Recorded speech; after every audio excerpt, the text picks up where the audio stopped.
সেজন্য তারা মানুষের ভোটাধিকার ফেরত দিতে চায়। অপরদিকে দেখতে পাচ্ছি জামাত শিবিরের নেতাকর্মীরা ধর্মের নামে মানুষকে বিভ্রান্ত করছে, মিথ্যা তথ্য ছড়াচ্ছে। এ থেকে সাধারণ মানুষের মধ্যে অনেক ধরনের বিভ্রান্তি এবং বিভিন্ন ধরনের অস্থিরতা তৈরি হচ্ছে। জামাত শিবিরের নেতাকর্মীরা বিভিন্ন ধরনের জাল হাদিস মানুষকে শোনাচ্ছে।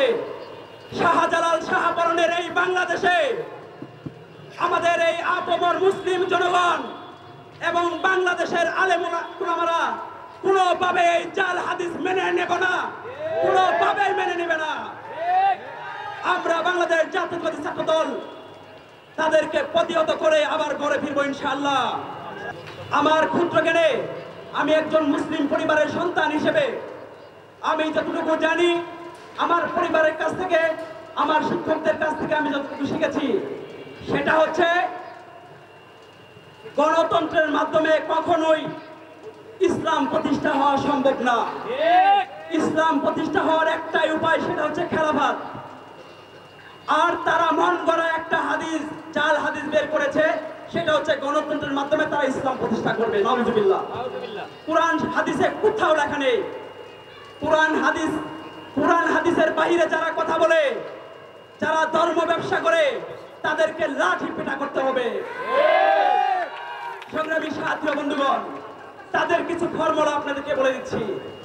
জামাত শিবিরের কিছু নেতাকর্মী, অল্প কিছু নেতাকর্মী 5 টাকার বিনিময়ে একটা চা খাবে, আপনার পাশের দোকানে বসবে, বাস স্টেশন, ট্রাক স্টেশন, যেখানে মানুষ জড়ো হয়েছে, বাজারে বাজারে তারা যাবে, তারা একটা চা খাবে আর বলবে কি জানেন?